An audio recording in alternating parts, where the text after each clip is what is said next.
Good morning. Welcome to today's meeting for the Assembly Commerce Good morning. It's Wednesday. Let's just start this over again. It's that morning. Dunk. Good morning. Welcome to today's meeting of the Assembly Committee on Government Affairs for the 2025 session. Will the Secretary please call the roll? Assembly members Carter, present. DeLong, present. De Silva, here. Edgeworth, present. Flanagan, here. Gallant, here. Goulding, here. Gurr, here. Hunt, here. Jackson, Karras, Kasama, here. Wynn, here. Chair Considine. I am here. Thank you. And if you would please record Assemblymember Jackson present when they arrive. As usual, welcome to the audience here in Carson City, to those in Las Vegas via video conference, and to anyone on the phone or listening over the internet. I would like to begin with some housekeeping measures. First, please check and silence your electronic devices. If you wish to testify, please sign in at the table by the door and provide a business card to our committee secretary. When testifying, please turn the microphone on and clearly state your name and any affiliation for the record. If you are providing handouts, please ensure that hard copies are available for members of the public. Electronic copies should have been submitted to our committee manager by 9 a.m. yesterday for our committee members. We expect courtesy and respect in our interactions during the meeting, even if we disagree with someone else's position. And I encourage committee members to ask questions, engage with the material presented, and if you have follow-up questions, please check in with me so that we can continue to balance our time throughout today's meeting. And committee members will be using their laptops to view handouts and other documents. Please do not interpret this as a sign of disrespect or inattention. And today we will be hearing two bills. We will begin with Senate Bill 273, which revises provisions governing the confidentiality of the personal information of certain persons. And then we will hear SB 210, which revises provisions relating to public employees. So let's get started. We will begin this morning with Senate Bill 273, and I will now open the hearing on Senate Bill 273. To present this measure, we have Rick McCann, representing the Nevada Association of Public Safety Officers, the Nevada Law Enforcement Coalition, and the Las Vegas Metro Police Protective Association for Civilian Employees. Please go ahead when you are ready.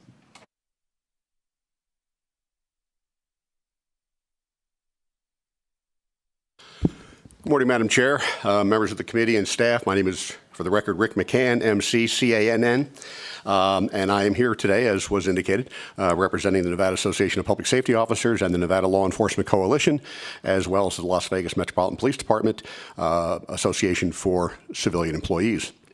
I'm here to present SB 273. As you know, I'm not good enough to look like Senator Flores. He was supposed to be here. Not sure why. He's probably watching us laughing right now. Thank you, Edgar. Nevertheless, in the bill, existing law, which is NRS 247.540, permits certain classifications of persons to seek the removal of their personal information. That would be their home address, the address of their spouse or children, phone number, email address, from the records of certain county and state agencies. Among those classifications included in these existing laws are people whose jobs involve interaction with the public and perhaps subjects them to potential for harm by virtue of their job duties, such as judges, current and retired law enforcement officers, district attorneys, prosecutors, public defenders, registrars of voters, and child welfare services workers, among others. SB 273 in front of you seeks to include civilian employees who provide support services to a law enforcement agency, such as crime scene investigators, dispatchers, abuse and neglect specialists, and cold case investigators. It also seeks to add firefighters and retired firefighters. These people can also be subject to potential harm from bad guys because of the performance of their duties. Now, Section 1 of the bill includes civilian law enforcement employees and firefighters their records maintained in the county recorder's office. Section 2 of the bill includes those same people that we're adding for county assessors' records. Section 3 of the bill includes those same people that we're seeking to add in the records maintained by the Department of Motor Vehicle, that's Section 4, actually. Secretary of State's office is Section 3. Now, civilian law enforcement officers are vital to the services provided by law enforcement to our communities, and they need to be protected against the simple click of a button on our county and state websites that can identify their home addresses, spouses, children, just like many other people who are already protected under current law. Now, by way of full disclosure, this same bill was before the session last session. The Senate unanimously approved it. And then it was amended into a very similar bill on the Assembly side. Due to my own neglect, it never got to the governor to be signed, our portion of it. So I'm here to say, sorry, we had to come back. And Senator Flores has been kind enough to bring it back for us this particular session. So if any of you were around then and heard about this bill then, you're not drinking heavily, you're not hungover. It was, in fact, another bill. We brought it last session, but it got screwed up in a little snafu at the end of the session. So that's why we're back. So for those reasons, we ask that you support SB 273, and I thank you for the privilege of your time. Good morning, Madam Chair, committee members. My name is Todd Inglesby. I'm the president of the Professional Firefighters of Nevada. I'm here today speaking in support of SB 273, which seeks to protect the personal information of firefighters and certain civilian employees who support law enforcement agencies. As a firefighter, we dedicate our lives to serving our communities, responding to emergencies, and ensuring public safety. We work in high-stress environments and often encounter dangerous situations, and more importantly, dangerous individuals who may harbor anger or hostility toward us for our services that we must provide. In some cases, those individuals have sought to retaliate against our members outside of the job. Because of this, it's one of the most pressing and often overlooked challenges we face in the threat to our personal safety and that of our families, stemming from the public accessibility of departmental information that we must put into our patient care reports, as well as any incidents that we respond to, as well as we must maintain our names and badges on our uniforms, which leads to our personal information being easily found on these same reports and recording agencies that Mr.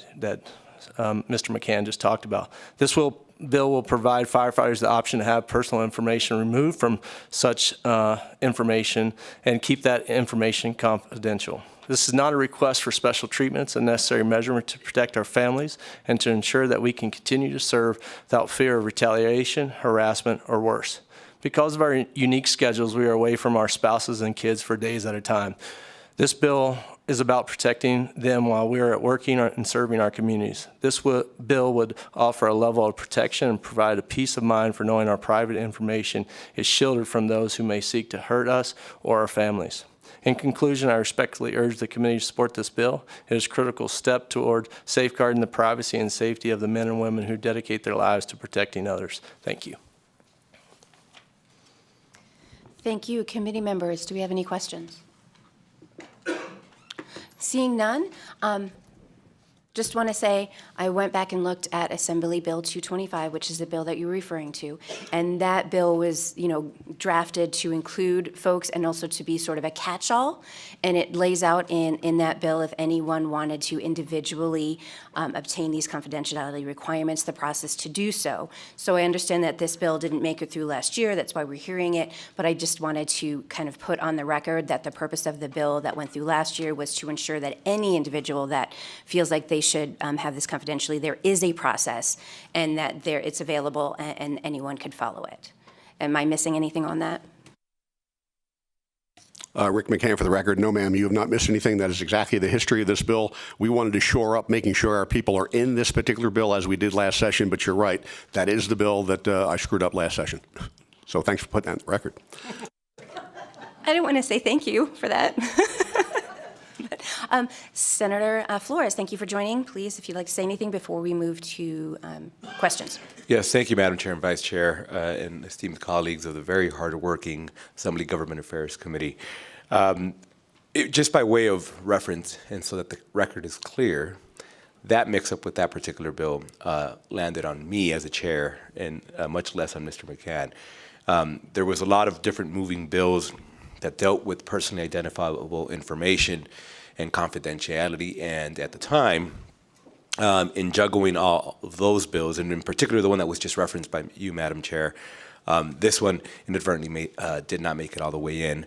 I will add that I know there is a component to the DMV particular reference that is not captured in the previous bill, and that would be unique and different in this instance. Right, thank you. One more opportunity. Committee members, any questions? Seeing none, thank you. We will move on to testimony. Testimony can be provided here in Carson City in person, via video conference in Las Vegas, or over the phone, and instructions for providing testimony can be found on the agenda. We will begin here in Carson City with testimony in support of SB 273. Please go ahead when you are ready. Good morning, Madam Chair, members of the committee. For the record, Carlos Hernandez, representing the Nevada State AFL-CIO. We are in full support of the bill. Thank you. Good morning. My name is Harrison Porter, Harrison-Porter. I'm here representing the Las Vegas Police Managers and Supervisors Association, which represents the sergeants, lieutenants, and captains of Las Vegas Metro Police. We believe it's important for our civilian employees to have the ability to restrict their personal information on the internet for their own protection, and I want to express our support for SB 273. Thank you. Thank you. Seeing no one else at the table here in Carson City to testify in support in Las Vegas, no one is approaching the table to testify in support of SB 273. So AVH will go to you. Is there anyone on the phone in support of SB 273? To testify in support of Senate Bill 273, please press star 9 to take your place in the queue.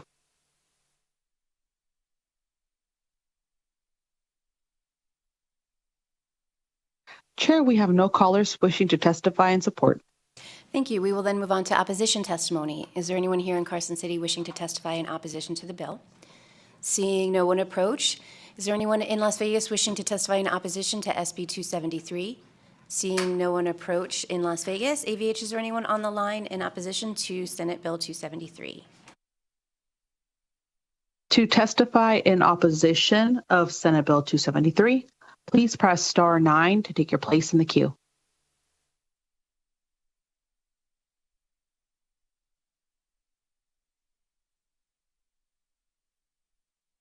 Chair, we have no callers for testimony in opposition. Thank you. We will move on to neutral testimony. Is there anyone here in Carson City wishing to testify in neutral on SB 273? Please go ahead when you are ready.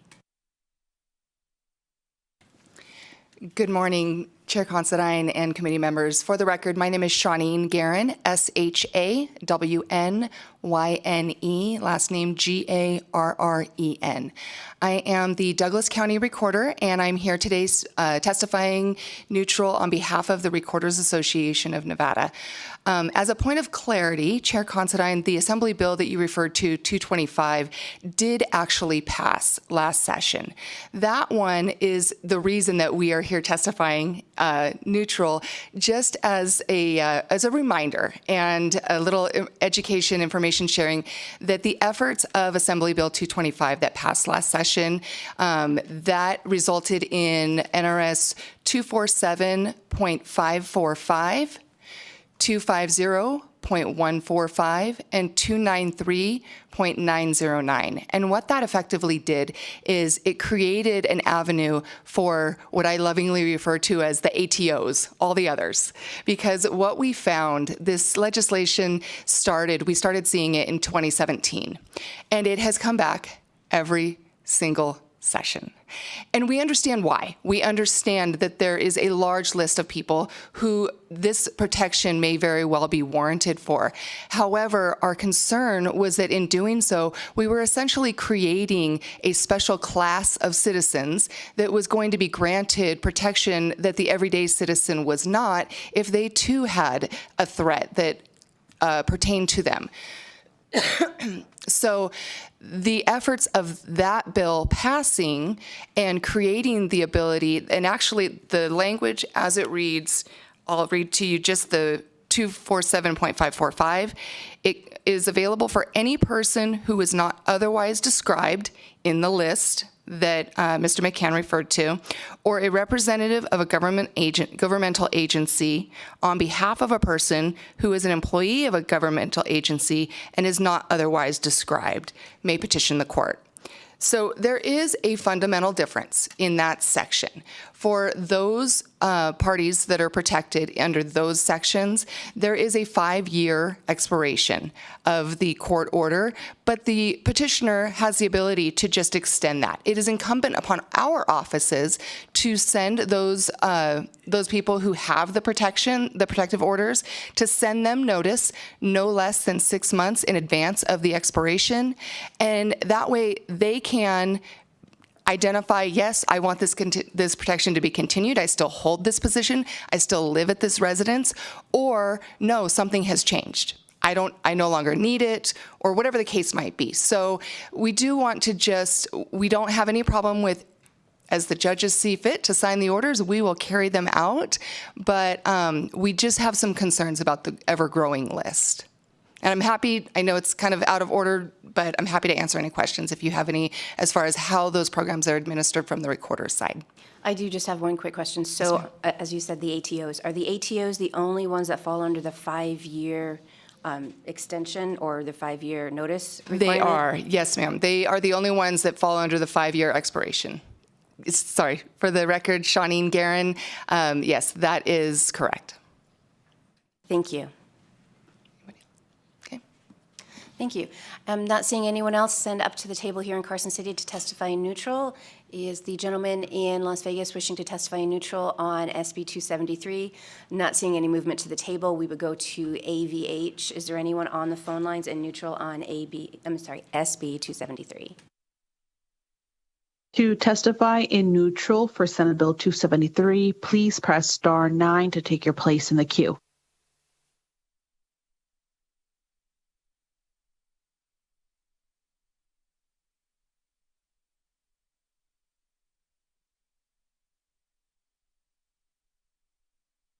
Good morning, Madam Chair and Committee. My name is Bobby West, Bobbiewest. I had a little snafu earlier, so regarding in support, and I was wondering if I could still testify in support. Yes, you may. We will move your testimony to support. Thank you. I am the interim vice president of the Las Vegas Police Protective Association Civilian Employees, and I strongly encourage you to support this bill for civilians, and I thank you for your time today.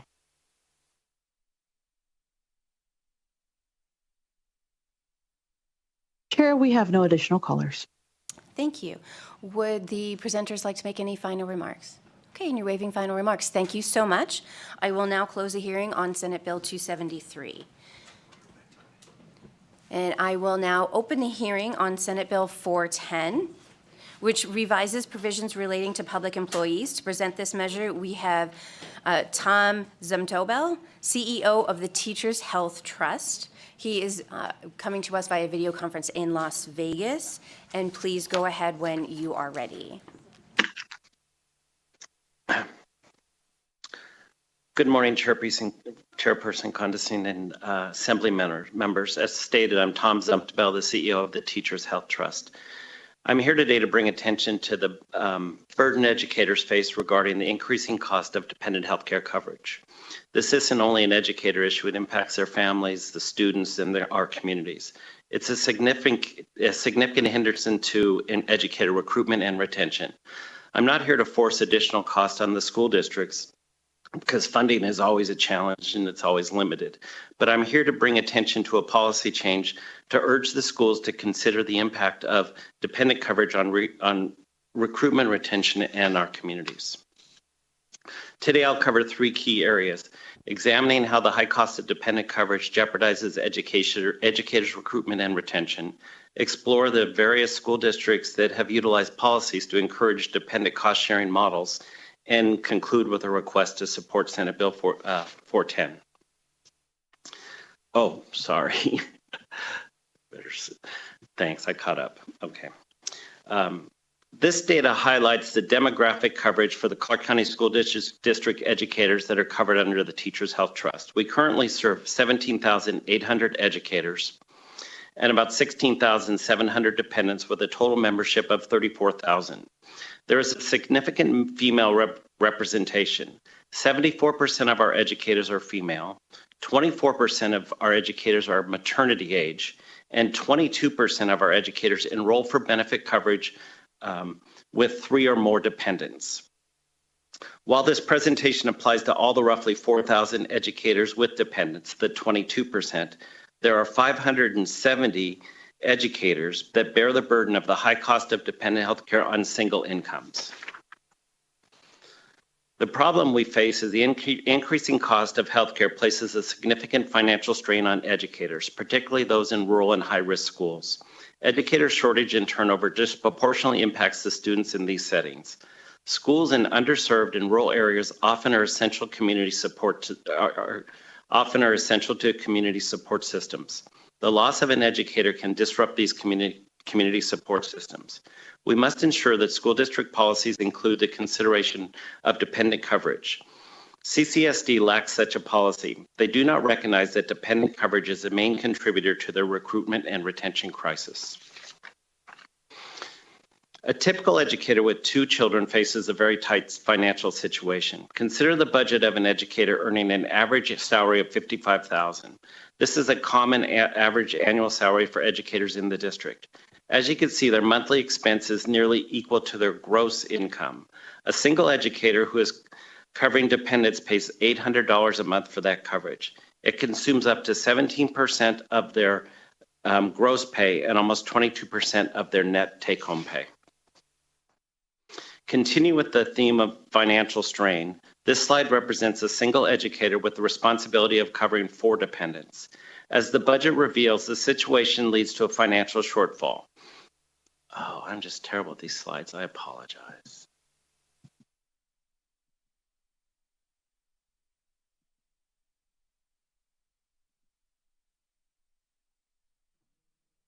We are having a little difficulty up here in Carson City seeing your slides. We're seeing a slide and then a slide is disappearing. So we can see this slide. Yeah. So if You want can to see continue. this slide. We Okay. can see it, Okay. yes. Thank you. Thank you. We should be on the framing the crisis, the educator with 4 dependents or more. So continue with the theme. This slide represents a single educator with the responsibility of covering 4 dependents. As the budget reveals, the situation leads to a financial shortfall with their monthly expenses exceeding their gross monthly salary. This substantial cost of dependent healthcare coverage, $921 a month, is the primary driver in this deficit, further intensifying the financial pressure and highlighting why many educators must secure additional sources of income. This extreme financial pressure directly contributes to the high rate of turnover with Clark County educators. See if it changes.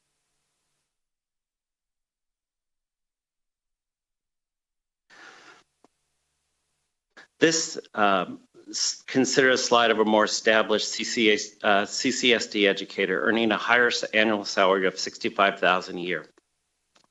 $65,000 is the average salary for a CCSD educator, and even at this level of income, you can see the financial challenge is still, the financial cost challenge still persists. This further reinforces the need for a policy to address the high cost of dependent health care costs. Here is a slide that we explored contribution models from different school districts that have incorporated their cost of dependent coverage into their employment policies. The Denver Public School System, this district contributes specifically to dependent healthcare premiums with the intention of greater equity for educators with large families. Miami-Dade County, they utilize a variable model where the contributions are adjusted based on family size or salary, seeking fairness across the different employee circumstances. In the Los Angeles and San Diego Unified School Districts, both these districts cover 100% of their premium for employees with dependents, demonstrating a commitment to their overall well-being. Each of these diverse models provide a valuable insight into the potential strategies. In closing, in supporting Senate Bill 410, it is essential to ensure that school districts implement policies that consider all the available features of successful recruitment and retention strategies. Thank you very much for your time.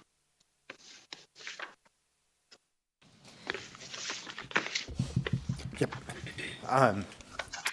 Good morning, Chair Considine, members of the Government Affairs Committee. Daniel Stewart, D-A-N-I-E-L, S-T-E-W-A-R-T. I'm here on behalf of the Clark County Education Association. What you heard just previous to this is the good reasons for the bill, I'd like to just talk very briefly, and I mean very briefly, about what the bill actually does, because there was some confusion when we were on the Senate side about what this does, about whether this in particular would increase costs, whether it would require you to fund more for education and so forth. That is not the case. If you look at the bill, all it does is it adds one new section of things that must be mandatorily bargained for during the collective bargaining process. So if you can see in the bill, there's currently goes through A through W of subjects that must be part of that collective bargaining process. This would add the additional one on the insurance benefits. And what this means in particular is that when they go, the same pool of money, they'll be bargaining over the same pool of money that the legislature appropriates for education. But what this would allow, and that during that bargaining process, the employees group could say, hey, we'd be willing to take maybe less in a raise or less in compensation if you're going to cover our employees' dependent coverage. Right now, because it's not dependent coverage is not a subject of mandatory or not a mandatory subject of collective bargaining, it's not even on the table for discussion during the process. So again, this would not mean that there would be any additional costs or additional money. It would just allow during the collective bargaining process for the employer and the employees to discuss different trade-offs as part of that employee coverage. And so that's it. Thank you. Here to answer any questions. Thank you both for the presentation. We do have a couple of questions here on the committee, and we will begin with Assemblymember De Silva. Thank you, Chair, and thank you, Mrs. Stewart, for the presentation. Just again, a point of clarification, a quick question. So this bill will have no fiscal impact on the state, correct? Daniel Stewart, for the record, that is correct. No fiscal impact on the state. Assemblymember Carter. Thank you. Yeah, twofold question is the insurance currently provided through the Teachers Health Trust, is it a fully insured product or is it a pay-as-you-go self-insured product? And also, is there any type of maintenance of benefit clauses within the collective bargaining agreements, or is that another one of those things that's currently not allowed to be negotiated on? Daniel Stewart, for the record, I know you were looking at me with the question, but I think Tom might be the better person to address that. Tom Zumtebel, for the record. The Teachers Health Trust is a fully insured plan. I'm not sure of the specifics of maintenance of coverage. I'm not aware of that terminology. So if you want to share more with me, I could help you get to an answer. Okay, so on the first part about, you said fully insured. What I was talking about. No, I said self-funded. Okay, self-funded. That's what I thought. I wasn't sure, and wasn't sure if the Teacher Health Trust still offered a fully insured product. But no, what I was talking about was clauses within the union agreement, the collective bargaining agreement, that state that the benefits must be maintained at least this level. I didn't know if that was appropriate for bargaining or not.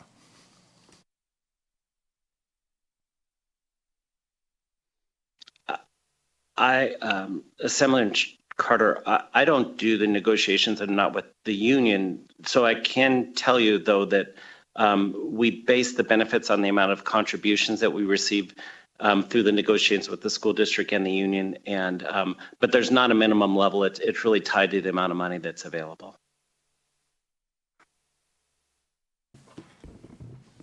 Committee, are there any other questions on this bill? All right, seeing none, thank you. Oh, I'm sorry, Vice Chair Nguyen has a question.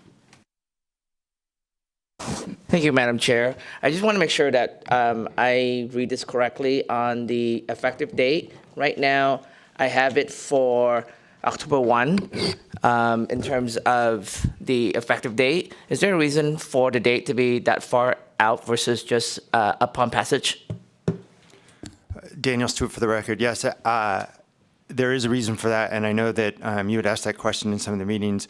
That will be picked up as part, as long as it's it's seen as that this will go into effect in October, we do anticipate that because our contract period negotiations occur prior to the school year, that they will be, this will be included in the actual bargaining, the upcoming bargaining process, even as though it's part of the October effective date. I think putting it effective could potentially mess up the current bargaining agreement, especially if one expires and we go into an evergreen situation. But this would ensure that the next contract that is bargained over, even though it's in October, that this provision would be included in those negotiations. A follow-up, Chair. So I just want to be sure, because the language, even though you set that on the record, but the language says that it does not apply to anything entered into before October 1. Daniel Stewart, for the record, all I can say is I've been assured that this would be included in the contract negotiations. Okay. Well, thank you, Chair. I'll follow up offline on this one, but I just want to make sure that you all do get these benefits, and this language here doesn't put you in a bit of a bind. Daniel Stewart, for the record, I appreciate that very much, and if I hear anything different, you will be the very first person to know. Great. Thank you, Chair. Thank you. Our next question is from Assemblymember Flanagan. Thank you, Madam Chair. I just have a quick clarification. So when you refer to the dependents, is it for just children, or could it also include a spouse? Or Daniel Stewart, for the record, and if Tom has any additional comments, I welcome him. It could be anyone, children, spouse, or so forth. Many of the individual teachers that have spouses or partners at this time may be using their insurance as well, but this would cover it. This would allow them to bargain over any dependent coverage, whether it be for children or spouses, but it would just be part of the bargaining process. Okay, thank you. That is the end of our committee questions, and we would like to now move on to testimony. As usual, testimony can be heard in Carson City in person, via video conference in Las Vegas, or over the phone, and instructions for providing testimony can be found on the agenda. We will begin with testimony in support here in Carson City. Please move forward with your testimony in support of SB 410. Good morning, Chair Considine, committee members. My name is Marie Nisus, M-A-R-I-E-N-E-I-S-E-S-S, and I'm the president of the Clark County Education Association. I want to thank Senator Duñante for bringing SB 410 forward, and I'm speaking in support. Given the rising cost of healthcare, which continues to place a significant financial burden on families across the state, SB 410 is critical for the well-being of our educators. SB 410 empowers us to meet the needs of our educators by making dependent coverage a mandatory subject of bargaining. 74% of educators are women, many of whom are caregivers for children or other dependents. Educators are facing growing challenges as raising healthcare costs place an increasing financial burden on them, one that is unsustainable and unfair to expect them to bear alone. Healthcare costs continue to hinder the retention and attraction of dedicated educators. I strongly urge you to support SB 410. Thank you for your attention on this vital matter. Thank you. Seeing no one else approaching the table here in Carson City, seeing no one approaching the table in Las Vegas to testify in support of SB 410, AVH will go to the phone lines. Is there anyone on the line in support of the bill? If you would like to testify in support of Senate Bill 410, please press star 9 to take your place in the queue.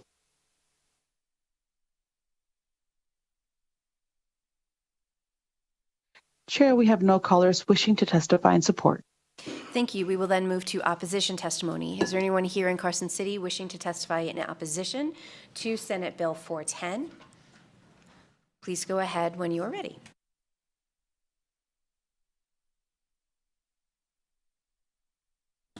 Good morning, Madam Chair, members of the committee. My name is Tom Clark. That's T-O-M-C-L-A-R-K. I'm here on behalf of the Nevada Association of School Boards.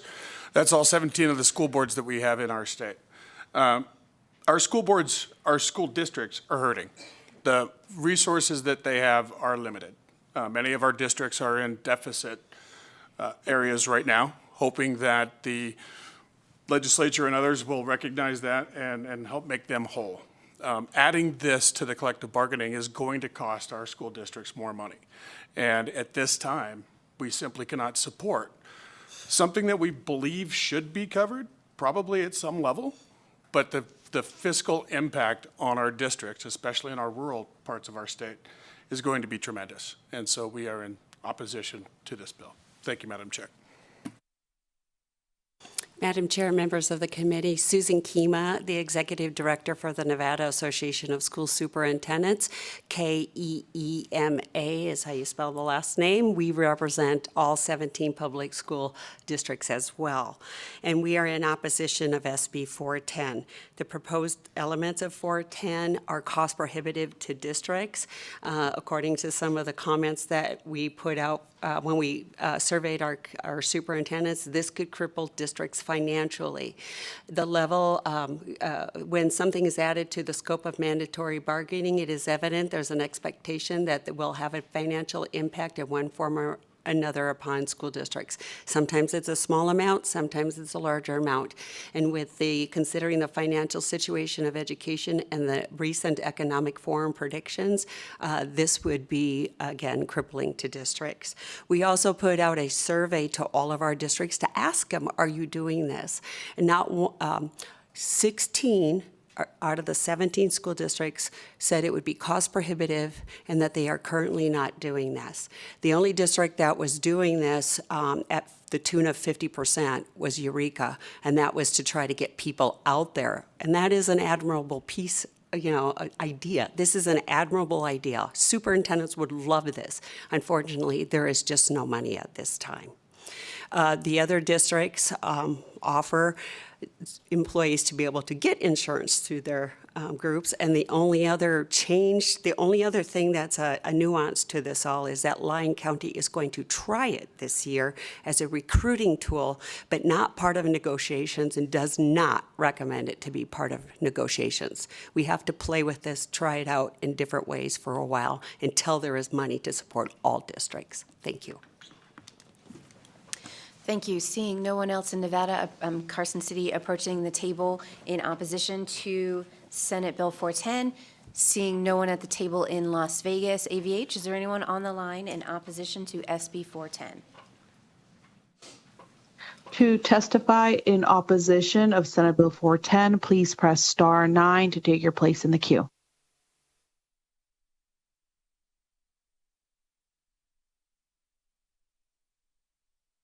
Thank you, Chair. We have no callers in opposition at this time.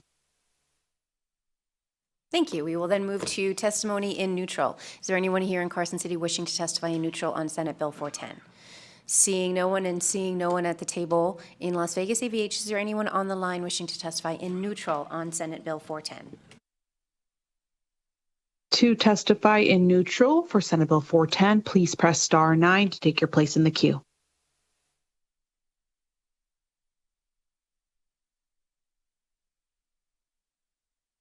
We have no callers wishing to testify in neutral. Thank you. Would the presenters like to make any final remarks? Please go ahead when you're ready. Daniel Stewart for the record. Just real quick, just in comment to some of the opposition. Again, our expectation is this doesn't change the pool of money that the districts will receive. It just allows them to bargain to spend it in different ways. So we don't anticipate that this will increase the costs. It may just distribute them differently based on potentially lower in salary increases or lower in salary for benefit coverage if that's what they agree to. So, thank you. Thank you. I will now close the hearing on Senate Bill 410, and we will move on to public comment. Public comment is not an opportunity to rehear testimony on a bill, and we ask that you please keep your public comment to topics within the jurisdiction of the committee. As a reminder, members of the public can provide public comment in person or telephonically and may submit public comment up to 24 hours after the meeting. Instructions for providing public comment can be found on the agenda. To provide public comment telephonically today, dial 888-475-4499. When prompted to provide the meeting ID, enter 820-7898-8298, and then press pound when prompted for a participant ID. Each person will have up to 2 minutes to provide testimony. Please remember to clearly state and spell your name for the record. Is there anyone here in Carson City wishing to provide public comment today? Seeing no one approach, seeing no one in Las Vegas, AVH, we are back to you for any public comment today. To provide public comment, please press star 9 to take your place in the queue.